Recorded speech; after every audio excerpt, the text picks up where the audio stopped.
shapes by using the pen tool shapes designs as well. So we will create the different options. I will make an eraser tool.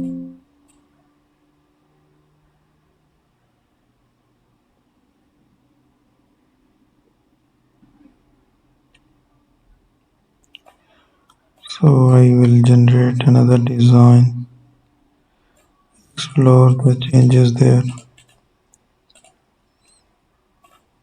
make an attraction.